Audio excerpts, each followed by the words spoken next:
Guys, Nate here, Murray Farm and Ranch. It's been a few days since I've been on the farm. I packed in Colorado last Thursday, and it is Saturday morning. I was in the woods for about 8 days, and I was fortunate enough to harvest a bull elk. And so me and Sam, hey, say hi, Sam. Well, Sam's busy. He's got stuff going on. So anyway, I got this bull home. Meat's being processed. And this bull, I mean, he's a good bull. But I've got 3 that are mounted. And this one's just going to be a European mount. And so I was going to show you guys how I do that. And what tools I use. It's super simple. Basically, you need a source of fire, source of heat. You got to be able to boil the skull. I like to use a little Dawn dish soap and a little borax, and then I power wash it off, and then I kind of do some scraping and additional cleaning from there. But I'm going to get the process started, and I'm going to show you how that goes.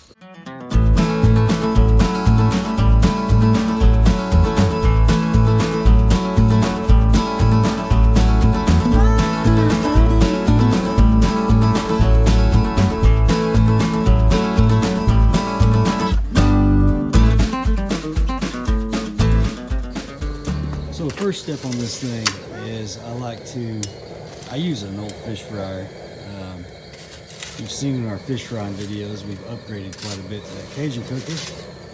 So this thing has become a skull boiler. So I've just got it hooked to a propane tank. This is a galvanized tub that I got from Tractor Supply. I like this size. I do deer skulls in this. This is an elk skull, and I've done a moose in this as well.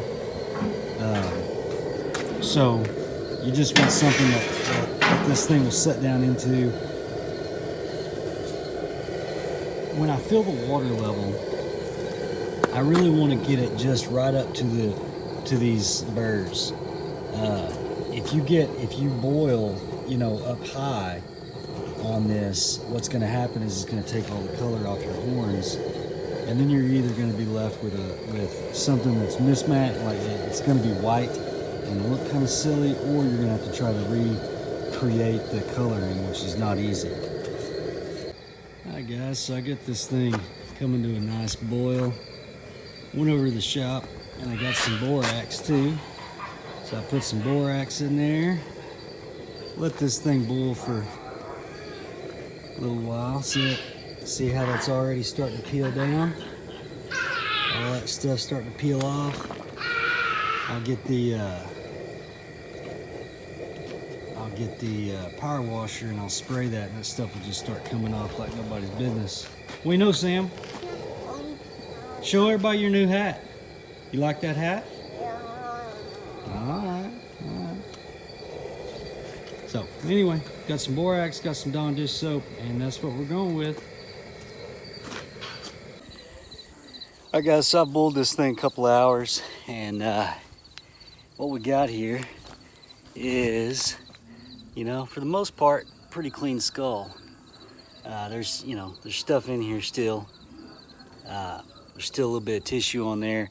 What I'm gonna do is I'm gonna crank up the power washer, and I'm gonna start spraying it off, and that should get a lot of the extra stuff off there that is kind of clinging to the bone. Still have to scrape a little bit with probably like a screwdriver and pull with some pliers, but we'll get the majority of the stuff off there with this.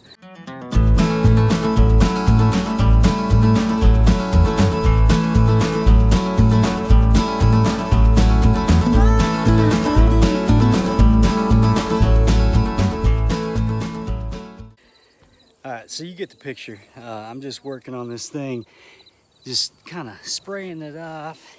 And I mean, you can see big old pieces of stuff flaking off. And I'm just going to kind of gently work around it, not get too close to it so I don't break any bones. And I'm just going to slowly work that tissue off there. If there's anything left at the end, we'll pull it with pliers or scrape it off with a screwdriver. I haven't done any scraping. I all I did was I boiled him for about 2 hours, and then I power washed him for, I don't know, 15 minutes or so. Pretty much all the loose stuff just kind of flaked off. And so I'm gonna start getting his skull really nice and white. And so I'm gonna start the process just by using some regular old household bleach. What I've done is I have a cattle tub here that I cut several inches out of, and I've just got this thing setting down in this cattle tub. That's probably, I don't know, 3 or 4 inches of water. And then I'm just gonna take some bleach, and I'm just going to make a bleach solution.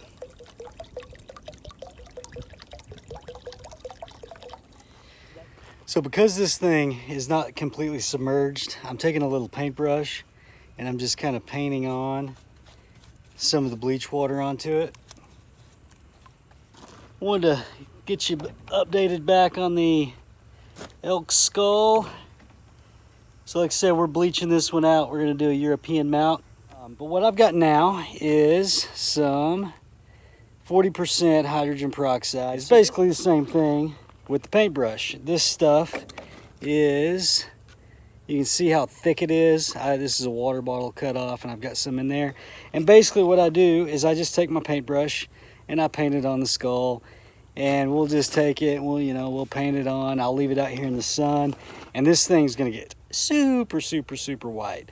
You can see that the bleach hydrogen peroxide process that we've done has done an excellent job on this skull. I like to put a gloss clear coat on, and the reason why I like to do that is I like for it to keep a shiny, smooth surface.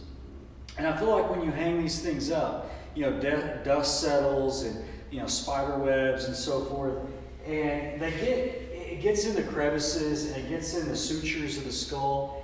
And if you sprayed it, that stuff doesn't stick as well, and also you can take an air hose and you can just blow it off.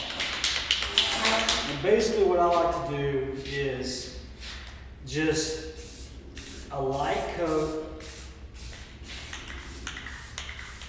I'm about 12 to 14 inches away from the skull, and I'm just going to put a light coat.